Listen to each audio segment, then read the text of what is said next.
like a lot of people, like everywhere with our finances. Yeah. Just kind of going from paycheck to paycheck, like a lot of people again. Yeah. Really no structure. If anybody had the most structure, it was always Jimmy. Mm-hmm. I'm more of the free spirit. He's more of the planner and Yeah. organizer. But we just really weren't like aware of every dollar and Yeah. what we were doing and how we were spending. Yeah. So you went through the course then, and how did that change for you guys then? Not initially. We had some issues here Yeah. and there, but Yeah. eventually we both got on the same page. Yeah. And then we started seeing, like Dave says, that it kind of looked like when we looked at it, we got a raise. We actually Wow. figured out where all our money was going. Yeah. And it was great. Yeah. What would you say was the biggest benefit that you saw from a financial or relational or whatever standpoint? It helped us to realize where we were spending too much. Now you guys have 2 kids, right? Mm-hmm. So 2013, they were still. I mean, Little. they were kind of littler, and so what was there a benefit to you, like raising a family, going through FPU? Was there benefits there? Well, for their, for like birthdays and Christmas and stuff, it gave us more structure. So, we were, at one time, before FPU, we were actually just saying, we'll just go about and just spend anything. Yeah. And worried about it in January. And then that's when, we would see the bill and just have like no panic and say, wow, we spent a lot. And then so we'll fix it later. But yeah. Once we got structured, we realized, hey, we got this budget. We only have this pool. So, make it work. Yeah. And it was great because, like I said, once we had that structure, we realized, wow, we were spending way too much. Wow. The great thing is our kids have learned we've always tried to teach them, but now it's a tool to help us really teach them to save, spend, give. Good morning again, everyone, and Happy New Year. What does that mean? I mean, seriously, we say it a lot. You've already said it here this morning to people. Happy New Year. And it seems to me that it can be a little bit deceptive in this way, that in most areas of our lives, we're really clear if something's new or not, right? Let me show you. How many of you woke up, it was the 1st of January on Tuesday, how many of you woke up unclear about whether you had a new car or not? No, you're like, no, it's the same car as yesterday. You wouldn't say, look, it's new, when there was nothing new about it. Or how many of you woke up on Tuesday and said, I wonder if I have a new job today? No, you know when you have a new job. In most areas of our lives, when something is new, it's readily apparent. And when it's not, you face the facts. And then we have this New Year thing. And so can I just be the first one to tell you, if nothing has changed in you, there's nothing new about this year. Is that a newsflash to anybody in the room? Yeah, and you're like, I got up to hear that? That's what I'm here today? No. But maybe you got up to hear this, that one of the promises of the Christian faith is this: you can actually change. You can actually become new. And this is not like self-help mumbo-jumbo or something like that. With the indwelling Spirit of God, your life can actually be different. It's one of the primary promises of the Christian faith, that this year could actually be new. Something could actually change because God does His part and we do our part. Now, we can't do God's part and He won't do our part. And what's His part? His part is supernatural transformation from the inside out. That's what He does. You can't do that. But then your part, what's your part? And my part? Well, it's probably a couple of things. One is receiving that power from God. I'm going to talk about that for the next 4 weeks, so we're not going to do that one this morning. But starting next week, for the next 4 weeks, I'm going to talk about how to receive that transformative power from God. But then our other job is to pay attention and follow directions. That's our job, right? So God reveals to us the way our lives work, and then it's our job to pay attention and to follow directions. So you might not know this, but there are several books of the Bible that are called the wisdom books. Why are they called that? Because they just explain how things work so that we don't have to wonder about it. It'll just tell you. And one of the primary ones is the book of Proverbs. You may have heard of it. It's in the Old Testament. And what's the book of Proverbs? It is just a description of how life works. Let me give you an example. This has nothing to do with the sermon this morning. But I read it this week. I was reading in my own quiet time the book of Proverbs. In Proverbs 16, I read this verse 24. Gracious words are a honeycomb, sweet to the soul and healing to the bones. Now, what is that? That's the way things work. What is it? I needed to be reminded of this, that my words that are filled with grace can be a great benefit to the people around me. So when I came into work, the staff here, when I went home and talked with my family, I'm thinking, okay, this is the way it works. If I speak words of grace, they receive healing and wholeness. If I speak words that are not of grace, they're destructive. That's just the way things work. Do you get the picture? Yeah. So the way things work in the physical realm, we call science, right? That's what science is. Science is looking at the way things work in the physical world. So you have a hypothesis, and then you test the hypothesis, and then over time, if it happens enough times, you go, that's a thing. I need to explain because some of you are glazed over right now. So you're like, physics class, something like that. You do know this, and you know this truth. I have some props here.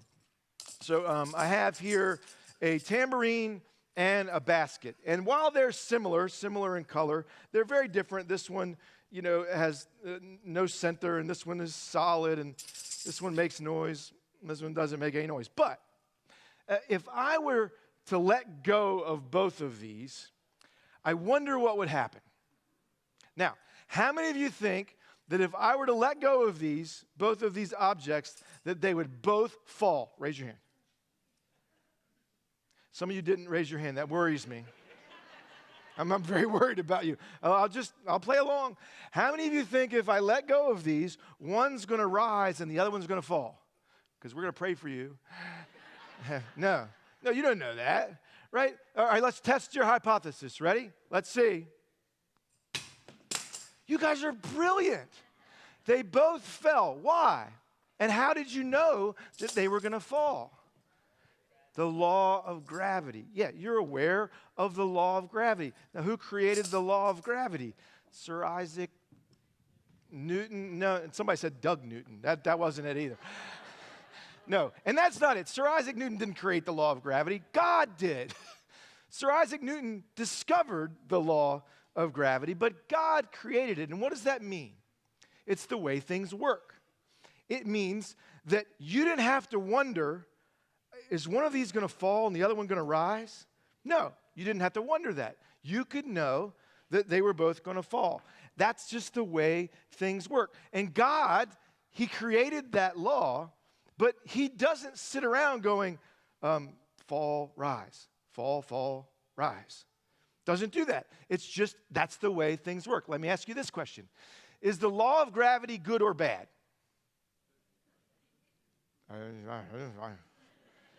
No, it's not. It's a trick question. It's not either. It's not good or bad. Now, if you ignore it, it will be bad for you. Would you agree? Yeah, if you ignore the law of gravity, it will go poorly for you, probably in your life. Now, in other areas, and almost nobody does, so that's the good news, almost no one ignores the law of gravity. Now, when it comes to other areas of our lives, there are other laws, the way things work in relationships, in our relationship with God.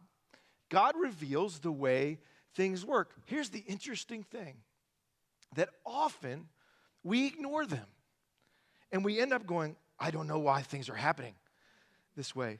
And you don't have to wonder, because God has revealed to us the way things work. I want to read you one of them this morning. I want to read you one of the principles that God reveals to us This is the way life works. It's found in the book of Galatians. And Galatians is a letter written by the Apostle Paul to a bunch of churches in this region called Galatia. And I'm just going to read you one verse. It's Galatians 6, verse 7. And in it, he writes this: "Do not be deceived. God cannot be mocked." And here it is. "A man reaps what he sows." I'll read it again. "A man reaps what he sows." It's the law of sowing and reaping. It is, if we weren't going to use modern language, it would be the law that actions have consequences. Some of you are still trying to learn that truth, right? Some of you are still trying to teach your children that truth. And they're 40 at this point, and you're still trying to teach them that your actions have consequences. You reap what you sow. Now, we ignore that truth all the time. And before you're too hard on yourself, I understand why. Because often, not always, but often the consequences to the actions aren't immediate. Would you agree? Yeah, like, so you do an action, but you don't see the consequences immediately. So you're led to believe that, oh, they must not have had any consequences to them. What can you know? That's not true. That's what this verse starts with. Do not be what? Deceived. What's deception? Deception is believing something that's not true. So the verse says, wait, don't believe something that's not true. You can be sure of this. Your actions always have consequences. And most of the time, they have consequences later. And most of the time, they have consequences greater than what the action actually was. That's a seed. That's why it talks about sowing and reaping, right? What happens, you take a little seed and you put it in the ground, cover it up with dirt. What happens? Not much, right? You're like, oh. But over time, later, the little tiny seed becomes a great big plant. God says, you can know this is the way life works, that you reap what you sow, and you reap later and greater than what you sow. How does that work in our lives? Well, imagine this. Almost everyone here in this room knows that to lie to people whom you love and who care about you is probably bad. Would you agree? Yeah, everybody. No, it's a great product. No. You don't think that. But yet we do it, and the reason that we do it often is because we have ignored this principle. That you think when you lie, and then immediately what happened is you got out of trouble. You're like, oh, well, they weren't mad at me because they didn't know. So that was a good thing. And what this principle is saying is don't believe something that's not true. You reap what you sow. Ultimately, that behavior is going to have a consequence, and that will ruin your relationship over time. And sometimes the damage will be way more than the little lie that you told at the beginning.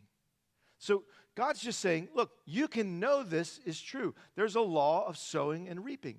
You reap later and greater what your actions are. Now, there's no area in our lives where this law of sowing and reaping is more evident and perhaps more dangerous than in the area of our finances. Right? And this is a diverse room in a lot of different ways. That's what's cool about coming to Crossroads for me, is that there's a diversity of age groups in the room. At all of our campuses, there is a diversity of family systems in our room. There's a diversity of occupations in the room. There's even a great diversity of religious backgrounds in the room. That's what makes it cool.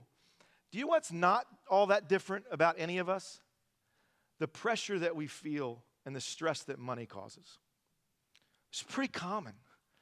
In fact, about a year ago, I read some statistics that were shocking to me about us, about who's here on a Sunday morning at Crossroads. I want to show you that. I want to show you how similar we are in some of these ways. So you got your candy bars? Find your candy bars. Some of you have eaten them. We know who you are.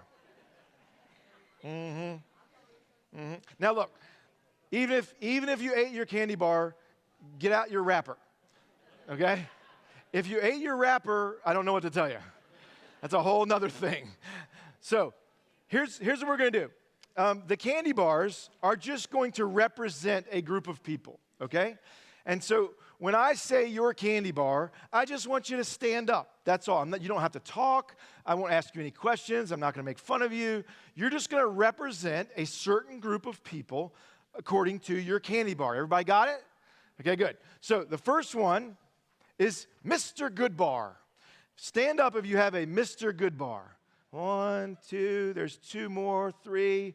This is 2% of the people in the room. Just 2% are Mr. Goodbar. Stay standing just for a second. Who do they represent? They represent the people who are good to go in terms of their finances. Yeah. See? They're clapping. Yeah, they're like, well, look at you. Now, stay standing. This 2%, remember, this is 2% of us, they have more money than they will ever need. There's a chuckle. That's a thing? Yeah. 2% of the people. Now, how did they get here? Well, let's be honest. Some of them were very wise. Some of them were very lucky. Either way, you should be nice to these people. Right? Okay, Mr. Goodbars, you can sit down. Second candy bar, second group of people. The 100 grand bars. Would you please stand? 100 grand bars, okay. There's some over here. I don't know what Glenn has. He sat down. He must not. You're eating your candy bar, Glenn. That's not good. All right, so this is, look around. This is about 10% of the room. This is about 10% of who we are the 100 grand bars. Now, this group of people have learned how to manage their finances.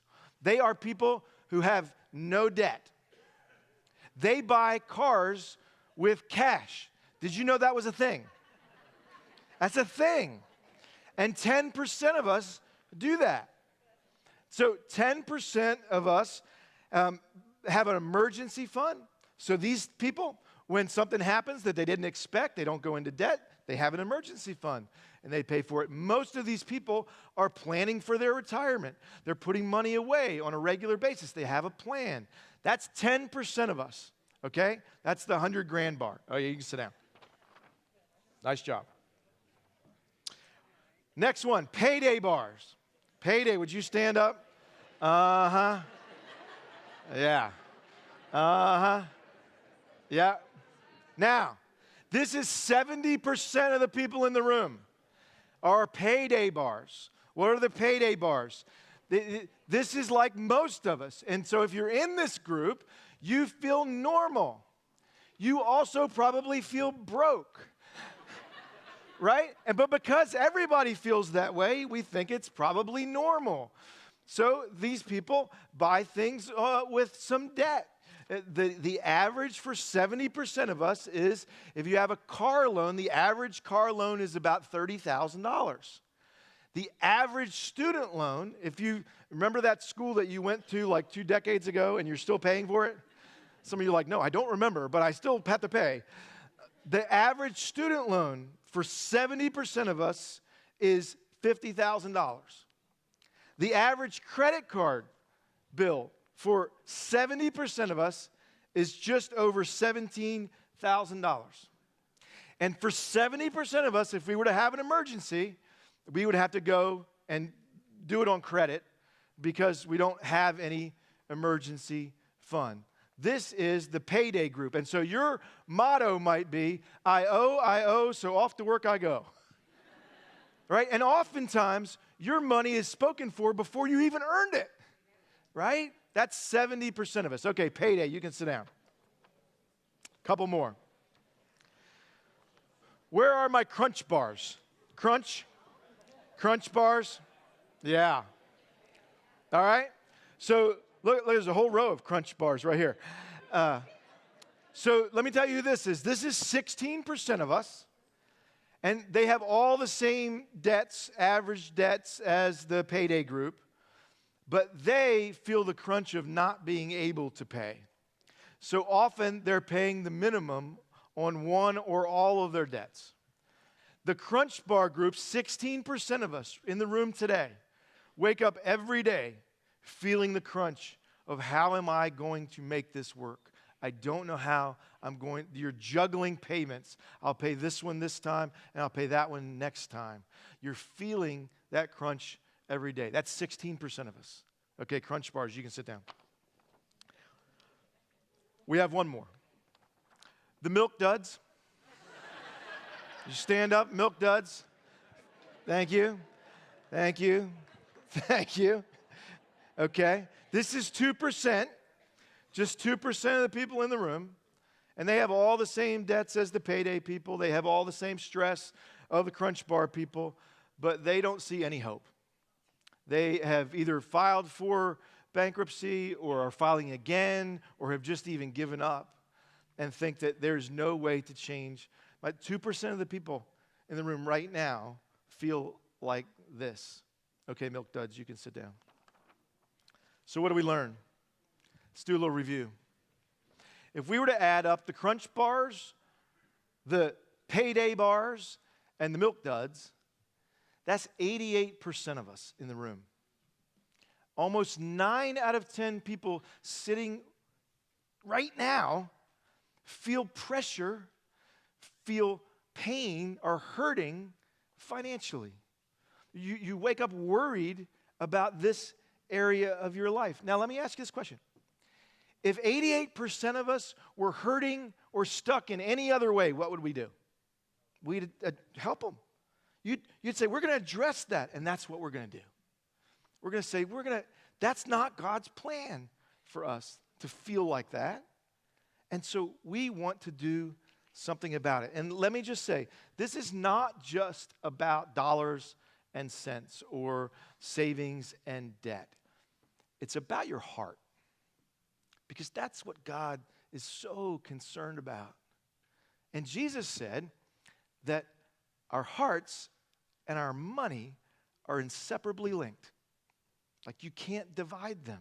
I'll give you his words, not my words, his, from Matthew chapter 6. He said it this way. Maybe you've heard this verse before. Jesus speaking, and he says, for where your treasure is, there your, what does it say? Heart will be also. They're connected. And so therefore he draws this conclusion, verse 24. No one can serve two masters.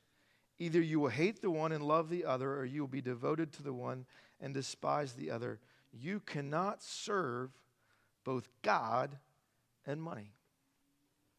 What do we learn? That there is no way that you or I can give our whole heart to Jesus if money has a stranglehold on most of it. It just doesn't work. And so Jesus wants that freedom for you, for me. Now, I looked through the whole New Testament, and I can't find one single place where Jesus asks anyone to give him money. He never did it. And I think that's interesting because he talked about money an awful lot.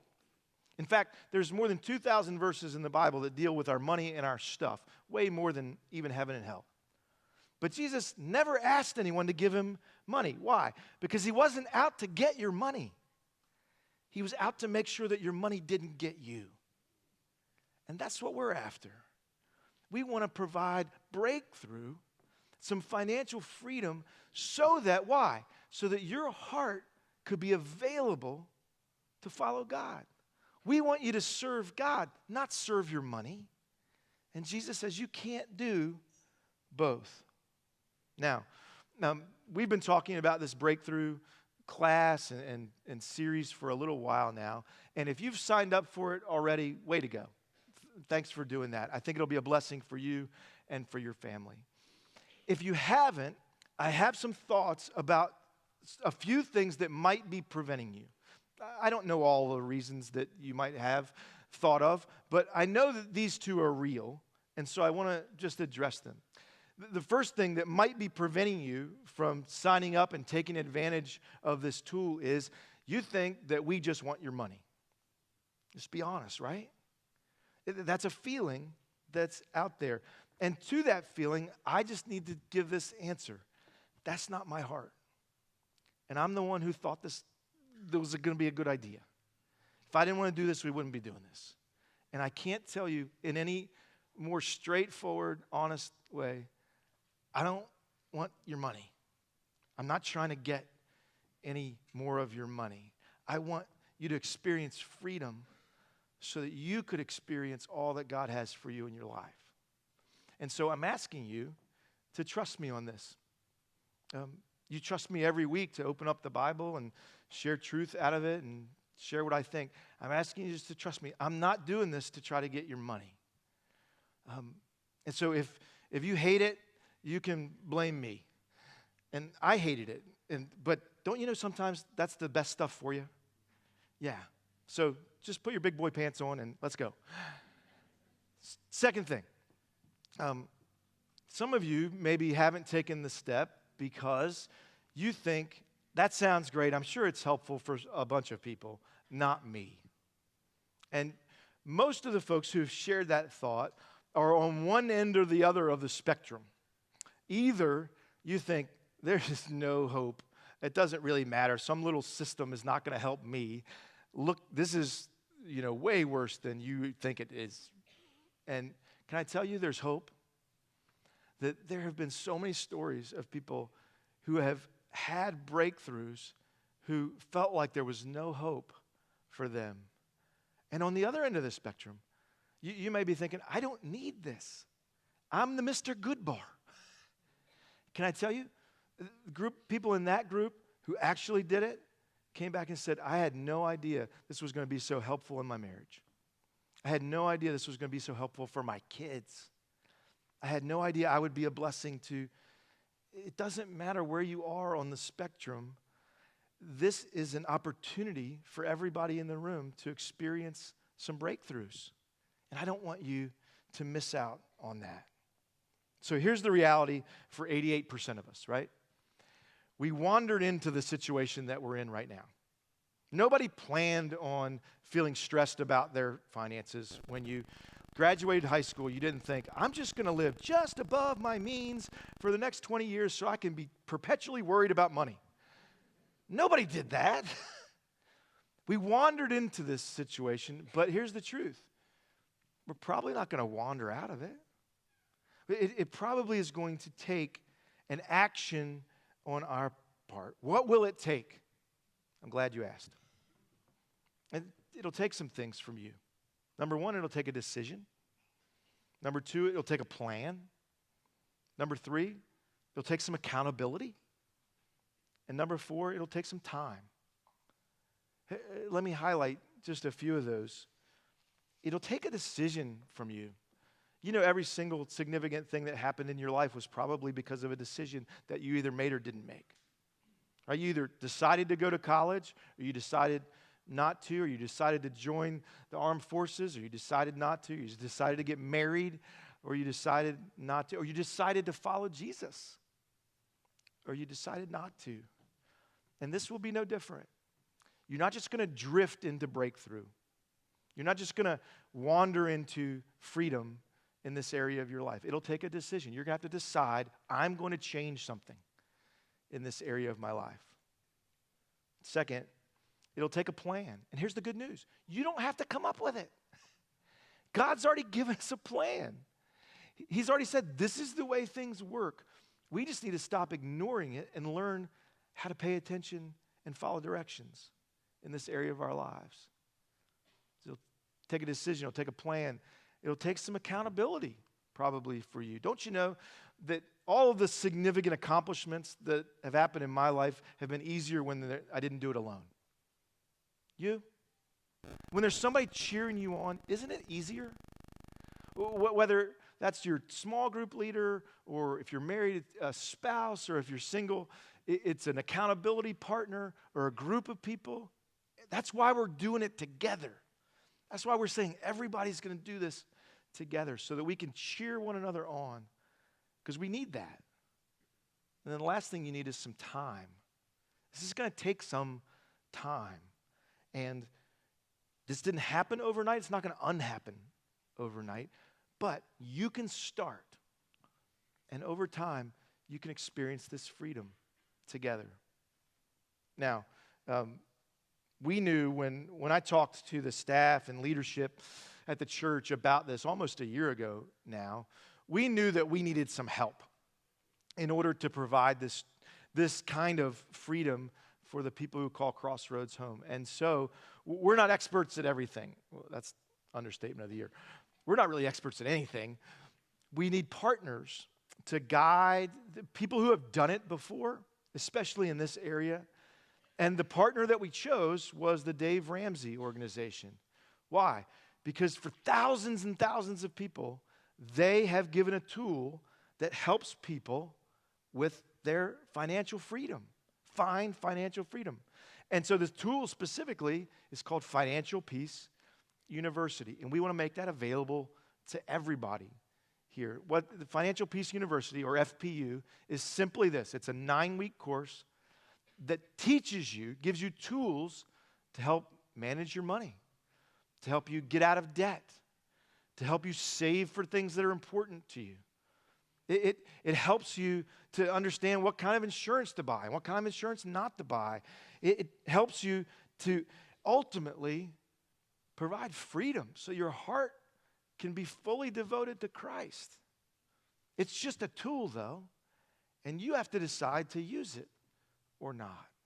And so the results that the Ramsey people tell us about are quite staggering, and we've told you about them already. But the average family that goes through the course, in all their thousands and thousands of people, pays off $5,300 worth of debt and saves $2,700 on average in the first 90 days. That's $8,000 swing in the first 90 days. Now, if you're like me, you hear that and you go, yeah, right. That's what I say. I'm cynical. I'm cynical about most things. And about that, I thought, sure. That makes you look good. And then, can I tell you what happened? We had, over the past 6 months, about 250 of our leaders and staff go through the FPU class together, because we wanted to do it first, and we wanted to learn about it. And can I tell you, so the first class, you have to fill out a little anonymous card, talks about debt and savings, and at the last class, you fill out the same card. And I'm going to tell you, now, not all of our leaders did it. Some of them don't follow directions very good, but most of them did. Most of them did. And here's the results from people right here over the last 6 months. The change, the reduction of debt and the increase of savings was $7,500. I can just tell you that's true because the people were right here and they did it. And so I want for everyone to be able to experience a movement, a breakthrough in this area of your life. Now, the application step for this sermon is really easy. It's really clear. I want you to take a step. I want you to sign up to be a part of the breakthrough experience that's launching here. And we're all going to do it. It's for everybody, whether you're a milk dud or a good bar. It's for you. We all will encourage one another together. We're prepared for more than 1,000 adults to do this class over the next 9 weeks. And so before today, we had about 600 people signed up. So we're expecting about double that. We're prepared to provide this tool. Whether you're in a small group, take advantage of this. But you still need to sign up. Even if you're in a small group and they're going to do it together, you still need to sign up. Now, if you're not in a group, you can take out this card that we had on your seat that you probably sat on. And it'll have all of the times and all the locations where you could still sign up for a class. Now, you won't get the kit in time for the first class, so we're going to just email you the first session so you don't get behind. You can still sign up today. Look at the times, and decide, am I going to make a decision or not? I hope you will. I hope that either you'll take this and go on your phone, or you'll take this out to the Next Step Center and you'll sign up today, and you won't miss out on the breakthrough that I believe God has for all of us.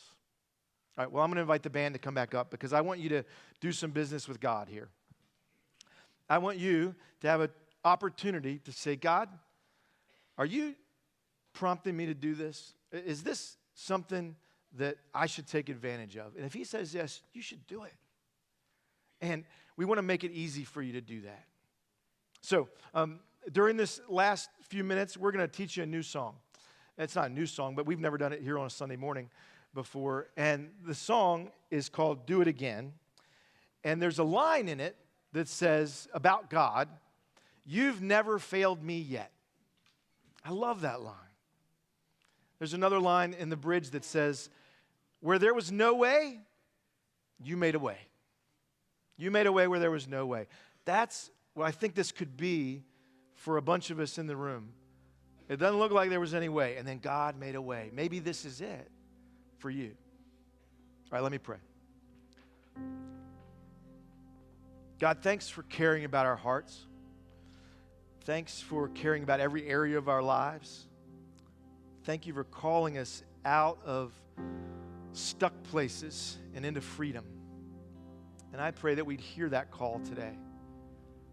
And I pray it in Jesus' name.